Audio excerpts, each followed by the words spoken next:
Ladies and gentlemen, welcome to the channel. Please subscribe with notifications on. Hi बच्चों, welcome back to Anjana classes. मैं फिर से हाजिर हूँ एक नए वीडियो के साथ एक नए अंदाज में। आज हम पढ़ेंगे कक्षा 8 बसंत से पहला पाठ लाह की चूड़ियाँ। तो चलिए। सारे गांव में बदलू मुझे सबसे अच्छा लगता था क्योंकि वह मुझे सुंदर सुंदर लाह की गोलियां बनाकर देता था। मुझे अपने मामा के गांव जाना बहुत पसंद था क्योंकि मैं जब भी वहां से लौटता तो मेरे पास ढेर सारी रंग बिरंगी गोलियां होती जो किसी भी बच्चे का मन मोह ले। वैसे तो मेरे मामा के गांव का होने के कारण मुझे बदलू को बदलू मामा कहना चाहिए था, परंतु मैं उसे बदलू मामा न कहकर बदलू काका कहा करता था, जैसे कि गांव के सभी बच्चे उसे कहा करते थे। बदलू का मकान कुछ ऊंचे पर बना था। मकान के सामने बड़ा सा सहन था जिसके एक पुराना नीम का वृक्ष लगा था। उसके नीचे बैठकर बदलू अपना काम किया करता था। बगल में भट्टी दहकती रहती जिसमें वह लाह पिघलाया करता। सामने एक लकड़ी की चौखट पड़ी रहती जिस पर लाह के मुलायम होने पर उसे पतला किया जाता, चूड़ी का आकार दिया जाता।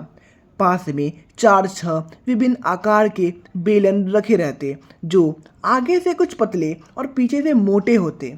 लाह के चूड़ियों को आकार देकर वह उन्हें बेलन पर चढ़ाता और गोल और चिकना बनाता और तब एक एक कर कर पूरे हाथ की चूड़ियाँ बना लेता और उसके बाद उसमें रंग करता। बदलू यह कार्य सदा ही एक मछिए पर बैठकर किया करता था जो बहुत ही पुरानी थी। बगल में उसकी हुक्का रखा रहता था जिसे वह बीच बीच में पीता। गांव में मेरा दोपहर का समय अधिकतर बदलू के पास ही बीतता। वह मुझे लाला कहकर बुलाया करता था। मेरे पहुंचते ही मेरे लिए तुरंत एक मछिया मंगा देता। मैं घंटों बैठे बैठे उसे इसी प्रकार चूड़ियाँ बनाते देखता रहता। लगभग रोज ही वो 4-6 जोड़े चूड़ियाँ बना लेता। पूरा जोड़ा बना लेने पर वह उसे बेलन पर चढ़ाता और कुछ इस प्रकार देखता मानो जैसे किसी नववधु की कलाई हो। बदलू मनिहार था। चूड़ियाँ बनाना उसका पेशा था और वास्तव में वह बहुत ही सुंदर चूड़ियाँ बनाता था। उसकी बनाई हुई चूड़ियों की खपत भी बहुत अच्छी थी। उस गांव में तो लोग उससे चूड़ियाँ लेते ही थे, बल्कि आसपास के गांव के लोग भी उसी से चूड़ियाँ बनवाते थे। परंतु वह कभी भी चूड़ियों को पैसे से बेचता ना था। उसका अभी तक वस्तु विनिमय का तरीका जारी था। लोग अनाज के बदले उससे चूड़ियाँ ले जाते थे। बदलू स्वभाव से बहुत सीधा था। मैंने कभी भी उसे किसी से झगड़ते नहीं देखा। हाँ, शादी विवाह के अवसर पर वह अवश्य जिद पकड़ जाता। जीवन भर चाहे कोई उससे मुफ्त में चूड़ियाँ ले जाए, परंतु शादी के समय वह सारी कसर निकाल लेता। आखिर सुहाग के जोड़े का महत्व ही कुछ और होता है। मुझे आज भी याद है, मेरे मामा के यहाँ किसी लड़की का विवाह था। जरा से किसी बात पर बिगड़ गया था और फिर उसको मनाने में लोहे लग गए थे। विवाह में इसी जोड़ी का मूल्य इतना बढ़ जाता था कि उसके लिए उसकी घरवाली को सारे वस्त्र मिलते, ढेर अनाज मिलता, उसको अपने लिए पगड़ी मिलती और रुपए जो मिलते सो अलग। यदि संसार में बदलू को किसी बात से चिढ़ थी तो वह थी कांच की चूड़ियाँ। यदि किसी भी स्त्री के हाथों में कांच की चूड़ियाँ देख लेता तो वो अंदर ही अंदर क्रोध से भर उठता और कभी कभी तो 2-4 बात भी सुना देता।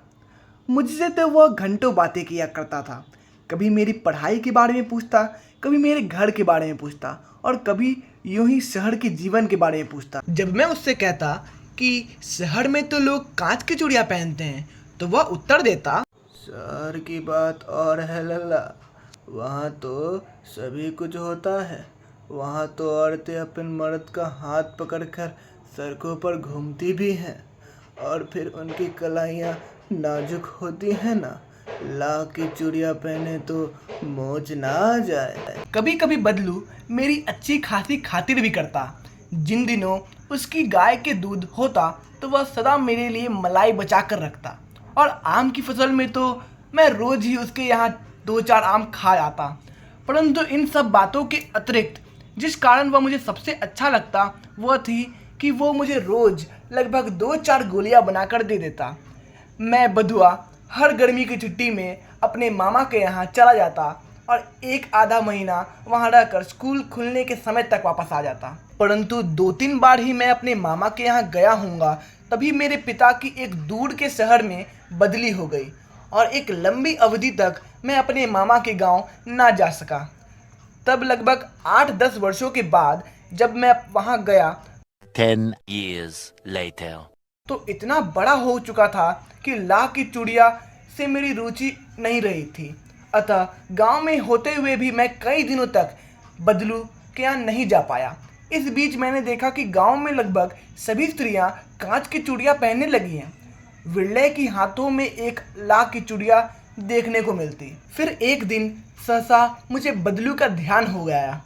बात यह हुई कि बरसात में मेरी मामा की छोटी लड़की आंगन में फिसलकर गिर पड़ी और उसके हाथ में कांच की चूड़ियाँ टूटकर कलाई में घुस गई और उसे खून बहने लगा। मेरे मामा उस समय घर पर नहीं थे तो मुझे ही उसका मरहम पट्टी करना पड़ा। तभी सहसा मुझे बदलू का ध्यान हो आया और मैंने सोचा कि उससे मिलने आऊँ। अतः शाम को मैं घूमते घूमते उसके घर चला गया। बदलू वहीं चबूतरे पर नीम के नीचे एक खाट पर लेटा था। नमस्ते बदलू काका, मैंने कहा। नमस्ते भैया। उसने मेरे नमस्ते का उत्तर दिया और उठकर खाट पर बैठ गया, परंतु उसने मुझे पहचाना नहीं और देर तक मेरी ओर निहारता रहा। मैं हूँ जनार्दन काका, आपके पास से गोलियां बनाकर ले जाता था, मैंने अपना परिचय दिया। बदलू फिर भी चुप रहा, मानो वो अपने स्मृति पटल पर अतीत के चित्र उतार रहा हो। और तब वो एकदम बोल पड़ा। आओ लल्ला, बैठो। बहुत दिन बाद गांव आए। हाँ, इधर आना नहीं हो सका काका, मैंने चारपाई पर बैठते हुए उत्तर दिया। कुछ देर फिर शांति रहा। मैंने इधर उधर दृष्टि दौड़ाई, ना तो मुझे उसकी मचिया ही नजर आई और ना ही भट्टी। आजकल काम नहीं करते काका, मैंने पूछा। नहीं लल्ला, काम तो कई सालों से बंद है। मेरी बनाई हुई चूड़ियाँ कोई पूछे तब तो गांव-गांव में कांच का प्रचार हो गया है। वह कुछ देर चुप रहा, फिर बोला। मशीन युग है ना यह लल्ला, आजकल सब काम मशीन से होता है। खेत भी मशीन से जोते जाते हैं और फिर जो सुंदरता कांच की चूड़ियों में होती है लाख की चूड़ियों में कहाँ। लेकिन कांच बड़ा खतरनाक होता है, बड़ी जल्दी टूट जाता है, मैंने कहा। नाजुक तो फिर होता है लल्ला। कहते कहते उसे खांसी आ गई और वह देर तक खांसता रहा। मुझे लगा उसे दम्मा है और स्वास्थ्य के साथ साथ उसका शरीर ढल चुका था। उसके हाथों पर और माथे पर नसें उभर आई थी। जाना कैसे उसने मेरी शंका भांप ली और बोला। दम्मा नहीं है मुझे, फसली खांसी है। यही 1-2 महीने से आ रही है। 10-15 दिनों में ठीक हो जाएगी। मैं चुप रहा। मुझे लगा उसके अंदर कोई बहुत बड़ी व्यथा छिपी है। मैं देर तक सोचता रहा कि इस मशीन युग ने कितने हाथ काट दिए हैं। कुछ देर फिर शांति रही जो मुझे अच्छी नहीं लगी। आम की फसल अब कैसी है काका? कुछ देर पश्चात मैंने बात का विषय बदलते हुए पूछा। अच्छी है लल्ला, बहुत अच्छी है। उसने ललाकर उत्तर दिया और अंदर अपनी बेटी को आवाज़ दी। अरे रज्जो, लल्ला के लिए आम तो ले आ। फिर मेरी ओर मुखातिब होकर बोला। माफ करना लल्ला, तुम्हें आम खिलाना भूल गया था। नहीं नहीं काका, आम तो इस साल बहुत खाए हैं। वाह वाह, बिना आम खिलाए कैसे जाने दूंगा तुमको। मैं चुप हो गया। मुझे वे दिन याद आ गए जब वह मेरे लिए मलाई बचा कर रखता था। गाय तो अच्छी है ना काका? मैंने पूछा। गाय कहाँ है लल्ला, 2 साल हुए बेच दी, कहाँ से खिलाता। इतने में रज्जो उसकी बेटी अंदर से एक डलिया में ढेर सारा आम लेकर बाहर आई। यह तो बहुत है काका, इतने कहाँ खा पाऊंगा, मैंने कहा। वाह वाह, सड़ी जो ठहरे ना। मैं तुम्हारी उम्र का था तो इससे चौगुने आम एक बखत में खा जाता था। आप लोगों की बात और है, मैंने उत्तर दिया। अच्छा बेटे, लल्ला को 4-5 आम छांट कर दो, सिंदूरी वाले देना। देखो लल्ला कैसे हैं, इसी साल यह पेड़ तैयार हुआ है। रज्जो ने 4-5 आम अंजुली में लेकर मेरी ओर बढ़ा दिए। आम लेने के लिए मैंने हाथ बढ़ाया तो मेरी निगाह एक क्षण के लिए उसके हाथों पर ठिठक गई। गोरी गोरी कलाइयों पर लाह की चूड़ियाँ बहुत ही फब रही थी। बदलू ने मेरी दृष्टि देख ली और बोल पड़ा, यही आखिरी जोड़ा बनाया था जमींदार साहब की बेटी के विवाह पर। 10 आने पैसे मुझको दे रहे थे, मैंने जोड़ा नहीं दिया, कहा शहर से ले आओ। मैंने आम ले लिए और खाकर थोड़ी देर पश्चात चला आया। मुझे प्रसन्नता हुई कि बदलू ने हार कर भी हार नहीं मानी। उसका व्यक्तित्व कांच की चूड़ियों जैसा ना था कि आसानी से टूट जाए। Thank you for watching my video. अगर आपको ये वीडियो अच्छा लगा तो आपको ऐसा लगता है कि ये किसी के लिए यूज़फुल हो सकता है तो इसको जितना हो सके शेयर करें, सब्सक्राइब करें और बेल आइकन को दबाना ना भूलें। Thank you.